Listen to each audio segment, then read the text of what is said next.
Hey guys, this is going to be part 2 of my series on how to hypertrophy, how to program.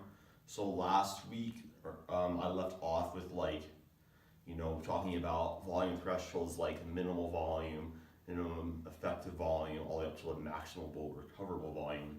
And so, all that's good to know, but there's a little bit lack of practical application. So in this episode I wanted to go a little bit more into, okay, so then how should I program? So I want to talk about first sets. Basically, so sets are just how many times you do a certain amount of repetitions. So this is going to vary based on a few things. One is going to be how long you've been training. It's going to depend on what your good muscle groups are and what your lagging muscle groups are. And then also how much time you do have to just spend in the gym. So going for the first one, which is the most important one in my opinion, it's going to be time spent training. So if you are a beginner, if you can respond to 8 sets or 10 sets of a bench press or like chest movements, chest exercises a week, there's no reason to go to 20. A lot of people have the misconception that more is better. So I have this little amazing graph here that, I suck at drawing, but it's kind of just like saying how this works. So it's not like a linear projection up. For more sets that they do, you get the more gains. If that was the case, then we would all be a lot more jacked than we actually are. And so basically, so we have sets here and we have gains right here. This is what we care about. So up to 10, we're good. We're getting more gains, and whatever. But then as soon as you get to around that 10, it kind of levels off a lot, and then you get to like 20, and then beyond that, this is what I would call, like right here, the junk volume. Excuse my 3-year-old handwriting. And so basically what junk volume is it's volume that is not effective. It's not going to help you, and all it's going to do is just going to eat into your recovery time, right? And so when people go on these really insane high volume programs that have been doing 25 sets of chest per week, they probably don't need those 5 sets extra. That's probably going to be eating into their recovery time. And so what I would argue is that once you get to this point, not only does it level off, but actually declines a little bit, because you're not able to super compensate or get stronger for the next session because you can't recover because you destroy your body so much. So that's that. So let's say, going from there, if we're talking about, okay, so I know that somewhere in between 10 to 20 sets from each muscle group is going to probably be best. So I recommend, if you are on the lower end of the training age, if you're more around year 1, like 0 to 1, I'd say you probably don't need more than 10 sets per week for most muscle groups. Especially if these are hard, intense sets, you're not going to need much more than that. Now, once you get to more deep into training, you're going to need more volume to grow because you're going to become more adapted to the stimulus, and your body's going to not be as responsive. So you're going to need to start adding more volume. So another reason why we start low is so that we can actually add volume, so that you don't have to keep going to these extremes and these insane amounts of volume. And it's just going to take up so much time, and it's going to be draining. So basically, I'd say for most people, this is going to be a beginner to early intermediate. Well, this pen is really bad, but for most people, that's going to be about where you want to be. And then, so another thing that, when we're determining how many sets that we wanted to use, we want to determine, okay, what body parts are good body parts. Because you can't just go up to 20. Okay, so 20 is where I get the most gains. So therefore, I'm going to put all of my sets up at 20. Well, no, because there's something called systemic fatigue. If you're doing the maximal recoverable volume on every single muscle group, your body is going to be destroyed. You're going to be wrecked. You're not going to make gains. You're going to be tired. It's not good. So what I would recommend doing is I would determine, okay, which muscle groups respond well. And this is something that you generally will find in more specialization is going to be after this year one phase. Year one is like 2, 3, even like everything's lagging still. You're still growing, you're still super underdeveloped. There's going to be glaring weaknesses in your physique or somebody who's been training for 10 years. So I would just say, if you're going to be determining volume, like take into all these things into account and make sure that you're not overdoing it. But after the time that like you have given yourself time to determine, okay, where do I respond best? What are my best muscle groups? Which ones don't need a lot of love? For example, let's use me as an example.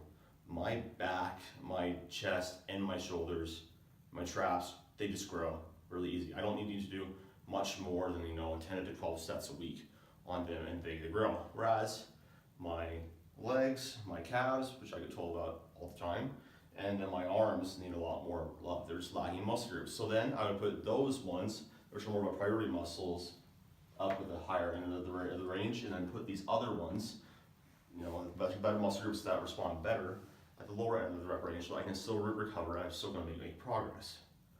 So that's kind of a long-winded way of determining sets, but I guess if there's anything that you should take away from it is don't do more than you have to, and then prioritize your weaker muscle groups. Get those ones more sets.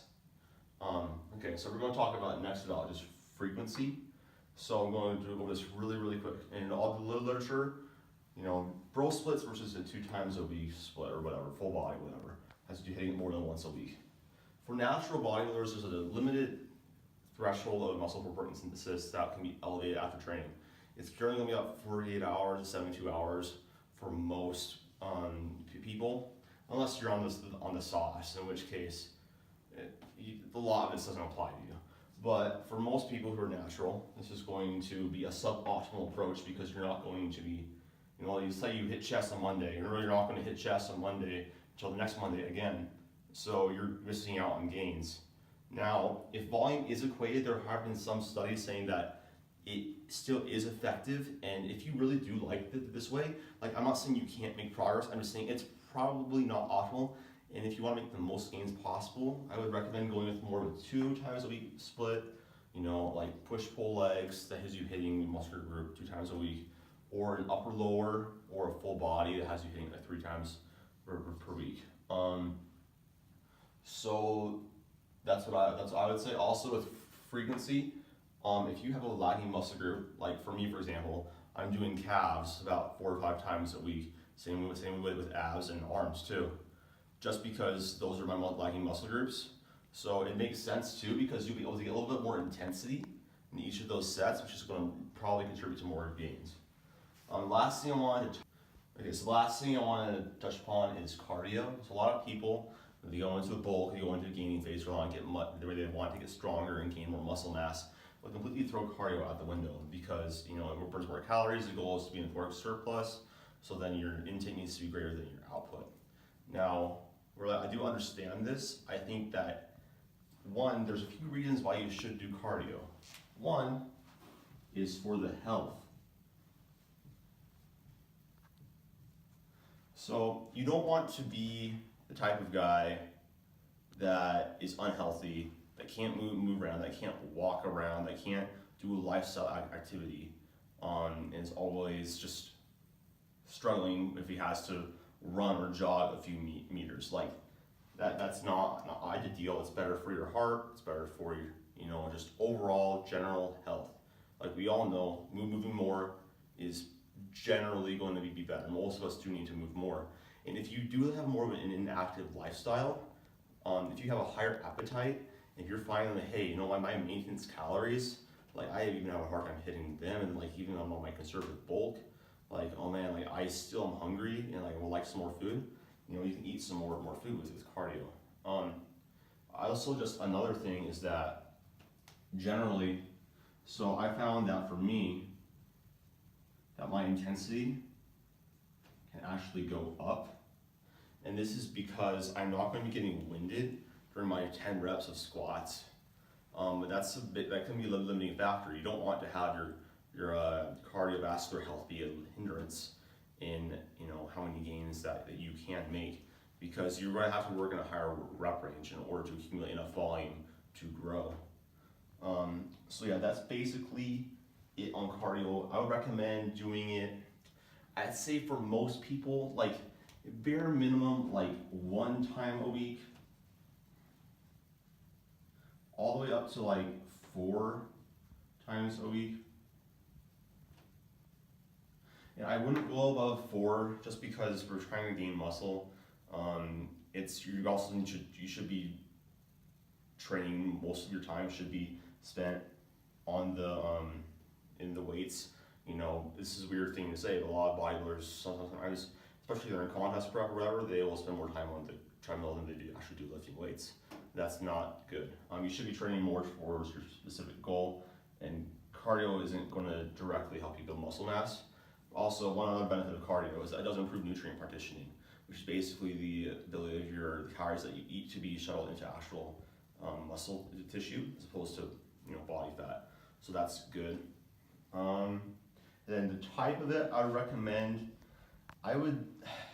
so there's 2 types. There's high intensity interval training, which is like sprinting, and then there's like low intensity steady state, which is basically walking on the treadmill.